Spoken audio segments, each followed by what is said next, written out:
In Ena, Illinois, on November 17, 1987, the Dardeen family, 29-year-old Russell Dardeen and his wife, 30-year-old Ruby Elaine Dardeen, and their 3-year-old son Peter Dardeen were brutally murdered. Investigators first found the bodies of Ruby Dardeen, who was pregnant with the couple's daughter, and the son Peter on the evening of November 18th in their mobile home, and assumed Russell Dardeen to be the killer. The next day, on Thursday, the 19th of November, 1987, at about 6:30 p.m., a maintenance worker found Russell's body in a field along a road near Rend Lake College in rural Ina. He had been shot to death, and his genitals had been mutilated. His car was found parked close to a police station in the city of Benton, Illinois. Ruby Dardeen had been beaten up badly. She had gone into labor, and the killer or killers also had beaten up the premature baby girl to death. The baby girl was killed shortly after it was born in their mobile home. Russell had been killed within an hour of his family, according to a forensic examination. Investigators originally went to the mobile home because Russell did not show up to pick up his paycheck the Monday prior from his employer, which was the district's intercity water system. On Sunday, November 22, 1987, the Dardeen family was buried in Mount Carmel. By Monday, the 30th of November, 1987, more than 500 people had called police with information that could help in the investigation of the Dardeen family murders. At that point, an arrest wasn't believed to be imminent. The murder of 10-year-old Amy Schultz of Kell, Illinois, occurred in July 1987 when she was stabbed to death. Investigators pondered the idea that maybe her murder was connected to the Dardeen family members, but investigators claimed they're probably not connected. Cecil Sutherland was later convicted for 10-year-old Amy Schultz's murder. On Monday, the 11th of January, 1988, 32-year-old Brian Williams and his common-law wife, 17-year-old Donna Gale Bauer, and their son, 18-month-year-old Stephen Merle Williams, were found in a ravine southwest of Craig, Colorado. All the victims had been shot. Investigators looked at the possibility that both the Dardeen family murders and the murders in Craig, Colorado were connected. Both families lived in mobile homes, and both were a couple with a young son. David Barry Heisey was eventually charged in the triple murder case in Colorado in the same month, and investigators didn't believe the murders were connected. On the evening of Wednesday, the 13th of January, 1988, the death of Russell Dardeen was ruled a homicide after 6 minutes of deliberation. On Wednesday, the 10th of February, 1988, it was revealed by a Jefferson County coroner at an inquest into the deaths of 30-year-old Ruby Elaine Dardeen, her son Peter Dardeen, and her prematurely born daughter, 7-month-old Casey Elaine, that they were bludgeoned to death with an aluminum baseball bat found in the bedroom where their bodies were discovered. 10 years passed, and it was November 1997. The mother of Russell Dardeen, Joanne Dardeen, said she refuses to give up and has sought help from television's Unsolved Mysteries to help find a solution to the unsolved case. In 1998, the Dardeen murder was featured on America's Most Wanted.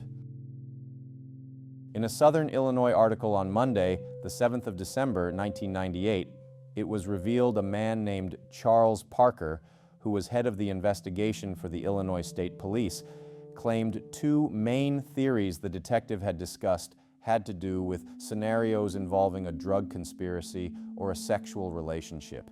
He said if it was drug-related, they might have been killed to send a message to someone else. Keith Dardeen had been shot 3 times in the head and his genitalia had been cut off, Charles Parker said.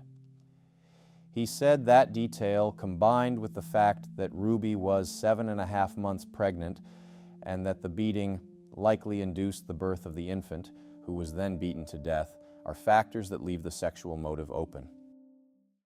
In a 2-part, 48-hour miniseries, a serial killer named Tommy Lynn Sells admitted he killed the Dardeen family. He said in a 2000 confession to Texas Ranger John Allen that he was traveling through southern Illinois in 1987 when he met Keith Dardeen at a truck stop or convenience store. According to Tommy Sells, Keith Dardeen had invited him home for dinner or possibly to stay the night because of bad weather or as an act of kindness. Once at the Dardeen home, Sells claimed he pulled out a gun and forced Keith back inside. He then beat Keith to death with a baseball bat. Sells said he sexually assaulted and killed Elaine Dardeen, who was pregnant, and murdered their 3-year-old son as well. He also said that during the assault, Elaine went into labor and that he killed the newborn immediately after it was delivered. A key point about his confession was that no physical evidence ever tied Sells to the Dardeen murders. Sells' timeline and details often changed when he retold the story. Law enforcement officials, including Jefferson County investigators, were skeptical. He seemed to know some correct details, but also gave facts that didn't match the crime scene.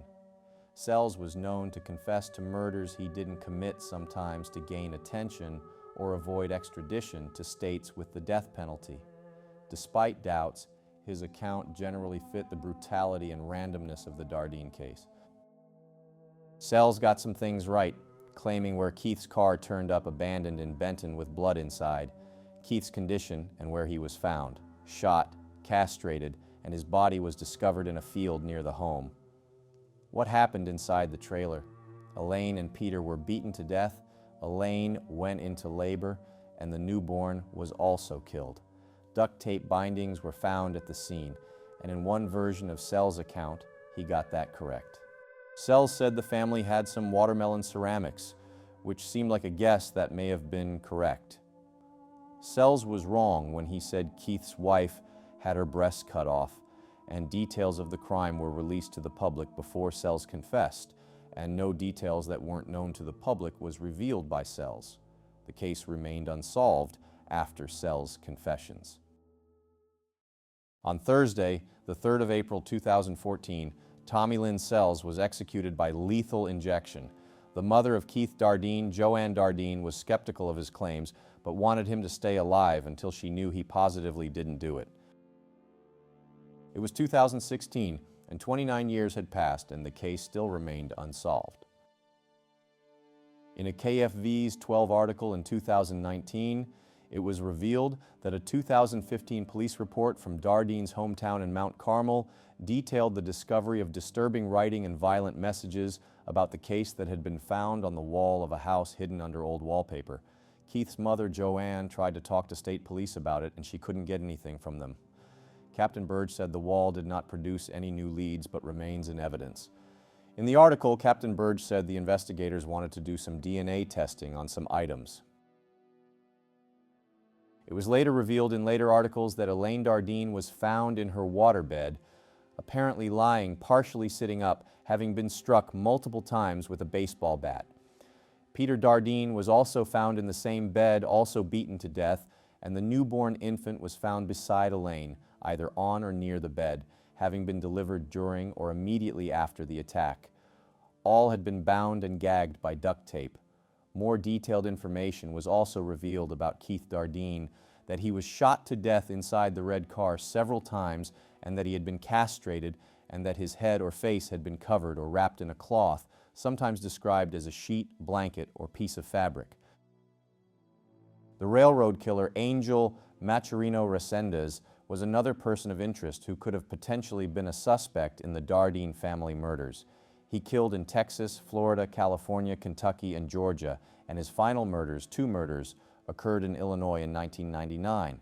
He officially had 16 victims on his murder record, but it is believed he killed many more people. He targeted male and females.